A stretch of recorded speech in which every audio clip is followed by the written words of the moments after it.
Time is a very difficult thing to pin down. There's a famous saying of St. Augustine of Hippo that when he was asked, "What is time?" he said, "I know what it is, but when you ask me, I don't." And yet it seems absolutely fundamental to our life. Time is money, we say. I don't have enough time. Time flies. Time drags. And I think we should go into the question of what this is, because in our ordinary common sense, we think of time as a one-way motion from the past, through the present, and on into the future. And that carries along with it another impression, which is to say that life moves from the past to the future in such a way that what happens now and what will happen is always the result of what has happened in the past. In other words, we seem to be driven along. You know, once upon a time it was fashionable in psychology for people to speak of man's and animals' instincts. That we had, for example, an instinct for survival, an instinct to make love, and so on. But nowadays that word has become unfashionable, and psychologists tend instead to use the word drives, and to speak of the need for food as a drive, the need for survival or for sex as drives. And that's a very significant word, because it's brought out, isn't it, by people who feel driven. I must say personally, if I feel hungry, I don't feel driven. Also, if I feel lusty, I don't feel driven, because I don't say, "Oh, excuse me, but I have to eat," or "Excuse me, but I need to fulfill my sexual urges, my biological impulses." I say, "Hooray, I identify myself with my drives. They're me," and I don't take a passive attitude towards them and apologize for them. So the whole idea of our being driven is connected with the idea of causality, of life moving under the power of the past. And that is so ingrained in our common sense that it's very difficult to get rid of it, because I want to turn the thing round completely the other way and say that the past is the result of the present. Let us suppose, just for the sake of example, that this universe started with a big bang, as some cosmologists believe. Now, when that bang happened, it was the present, wasn't it? And so the universe began in what we will call a now moment. Then it goes on doing its stuff. And always, when any event that we now call past came into being, it came into being in the present and out of the present. That's one way of seeing it. But before we get further involved in this, I want to draw your attention to a fallacy in the very common sense idea of causality. That events are caused by previous events, from which they flow or result necessarily. To understand the fallacy of that idea, we have to begin by asking, what do you mean by an event? Let's take the event of a human being coming into the world. Now, when does that event begin? Does it occur at the moment of parturition, when the baby actually comes out of its mother? Or does the baby begin at the moment of conception? Or does the baby begin when it was an evil gleam in its father's eye? Or does a baby begin when the spermatozoa are generated in the father, or the ovum in the mother. Or could you say a baby begins when its father is born, or when its mother is born? All these things can be thought of as beginnings. But we decide, for purposes of legal registration, that a life begins at the moment of parturition, and that is a purely arbitrary decision. And it has validity only because we all agree about it. Let me show you the same phenomenon in the dimension of space instead of the dimension of time. Let's ask, how big is the sun? Are we going to define the sun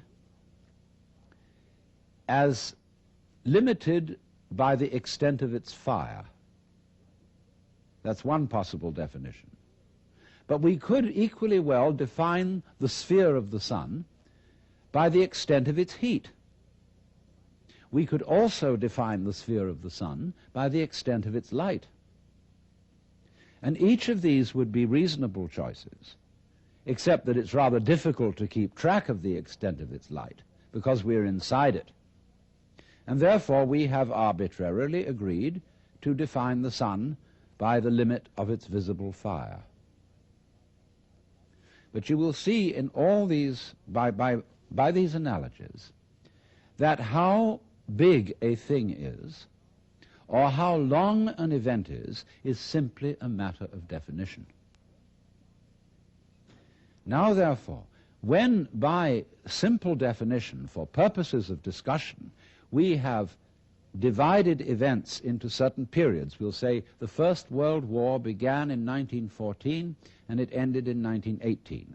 Now, actually, all those things which led up to the First World War started long before 1914, and the repercussions of that war have continued long beyond 1918.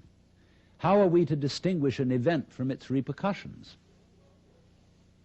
So you will see that because we have divided events from one another in this arbitrary way, we do that, and then we sort of forget we did it. And then we have a puzzle. How do events lead to each other? Because you see, in reality, there are no separate events. Life moves along like water. And it's all connected, as the source of a river is connected to the mouth and to the ocean. And all the events or things going on are like whirlpools in the stream. Because you go there today and you see a whirlpool. You go there tomorrow and you see a whirlpool. But it isn't the same whirlpool because all the water is changing every second. What is happening is not really what we should call a whirlpool, but rather a whirlpooling. It is an activity, not a thing. And indeed, every so-called thing can be called an event. We call, say, a house, housing. We call a mat, matting. And we could equally call a cat, a catting. So we could say the catting sat on the matting. And we would thereby have a world in which there were no things but only events. To give another illustration, a flame is something we say, there is a flame on the candle. But it would be more correct to say, there is a flaming on the candle, because the flame is a stream of hot gas. Let's take another amusing example. We say fist, and fist is a noun. And fist looks like a thing, but suddenly what happens to the fist when I open my hand? See, I was fisting. Now I'm handing it to you. So every kind of so-called thing can be spoken of as an event, and because events flow into each other, the fisting flows into the handing, we cannot say exactly where one ends and the other begins. So therefore, if we remember that, we shall see that we do not need the idea of causality to explain how a prior event influences a following event, because it's like this.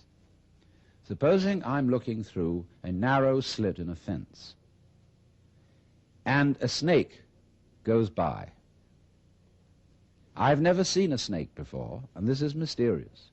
And I see through the slit in the fence first the snake's head. Then I see a long, trailing body, and then finally the tail. I say, well, that was interesting. Then the snake turns round and goes back. And again I see first the head, and then after an interval the tail. Now if I call the head one event and the tail another, it will seem to me that the event head is the cause of the event tail, and the tail is the effect. But if I look at the whole snake, I will see a head-tailed snake, and it would be simply absurd to say that the head of the snake is the cause of the tail, as if the snake came into being, first the head and then the tail. The snake comes into being out of its egg as a head-tailed snake. And so in exactly the same way, all events are really one event. We're looking, when we talk about different events, we're looking at different sections or parts of one continuous happening. And therefore, the idea of separate events which have to be linked by a mysterious process called cause and effect is completely unnecessary. But having thought that way, we think of present events as being caused by past events, and therefore we tend to regard ourselves as the puppets of the past, as driven along by something that is always behind us. Now, to overcome this impression, it's very simple. You begin again with an experiment which I suggested in a previous talk about meditation. Approach the world through your ears. If you shut your eyes and make contact with reality purely with your ears, I mean, it's kind of silly perhaps to shut your eyes when you're looking at television, but do it just for a moment. And you will realize that the sounds you are hearing are all coming out of silence. You hear, and it fades away, fades, fades, fades, fades, and finally disappears. It's a curious world, this, isn't it? Because you hear all the realities in it, the sounds, suddenly coming out of nothing. You don't see any reason for them to begin. They just appear, and then they echo away through the corridors of the mind, which we call memory. Now, if you open your eyes, it's a little harder to see this with your eyes because, unlike sounds, the eyes sound static. Or rather, they look static. Everything looks still to your eyes. But you must understand that the world you are looking at, say when you look at a light, that light is vibrating. All material things are vibrations, and they are vibrating at you now in the same way as the sound was vibrating on your ears. In other words, the present world that you see is a vibration coming just as the sound comes out of silence. The light is coming out of space. It's coming out of nothing straight at you now and echoing away into the past. So the course of time is really very much like the course of a ship in the ocean. Because here's the ship, you see, and it leaves behind it a wake.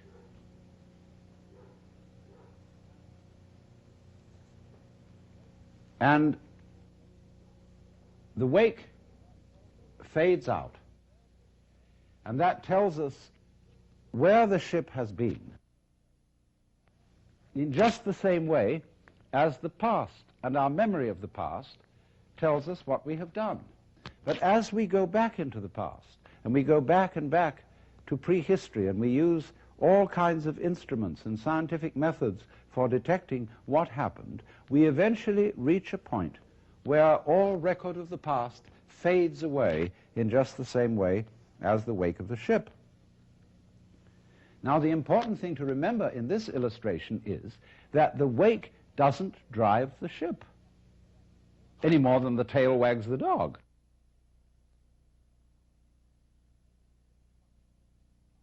Supposing there's a neurotic, difficult child, and one school of thought used to say, well, bang him about, beat him up, and maybe he'll change. But then they said, oh no, that's not fair to the child to beat him up because it was his parents. They didn't bring him up properly.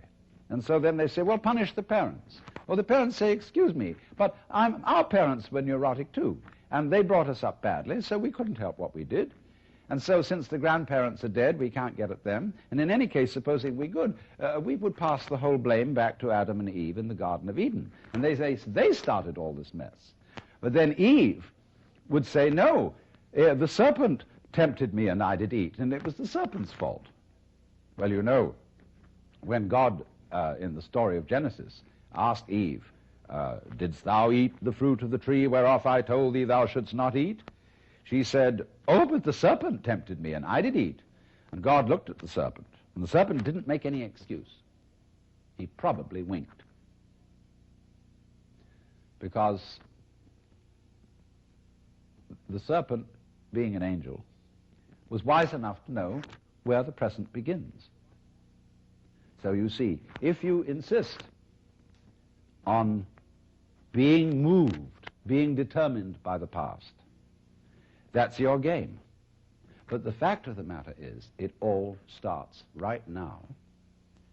But we like to establish a connectivity with the past because that gives other people the impression that we're sane. If you ask me then, why am I talking? Well, I could say I'm making a living this way, or I have a message that I want to get across to you. But that is not the reason. I'm talking for the same reason that birds sing and for the same reason that the stars shine. I dig it. Why do you dig it? Well, I could go on answering all sorts of questions about human motivation and psychology, but they wouldn't explain a thing, because explaining things by the past is really a refusal to explain them at all. All you're doing is postponing the explanation. You're putting it back and back and back and back, and that explains nothing. What does explain things is the present. Why do you do it now? Now, this is a slight cheat, because that doesn't explain it either. Because what happens now, just as the sound comes out of silence, all this comes out of nowhere. This is in connection with what I explained to you in another talk about the power of nothingness. All life suddenly emerges out of space, bang, right now. And to ask again, why does it happen, is an unprofitable question, because the interesting thing is not why, but what. What happens? Not why does it happen. I can say, well, I am doing this now because I did that then, and so I am producing for you a continuous line of thought. But actually I'm doing it backwards. I'm doing it always from now and connecting up what I do now with what I did so that you can see a consistent story. If I define myself as the whole field of events, we'll say the organism-environment field, which is the real me, then all the things that happen to me may be called my doing. And that is the real sense of karma. But when we speak about freedom from karma, freedom from being the puppet of the past, that simply involves a change in your thinking. It involves, in other words, you're getting rid of the habit of thought whereby you define yourself as the result of what has gone before, and instead get into the more plausible and more reasonable habit of thought, in terms of which you don't define yourself in terms of what you've done before, but in terms of what you're doing now. And that is liberation from the ridiculous situation of being a dog wagged by its tail.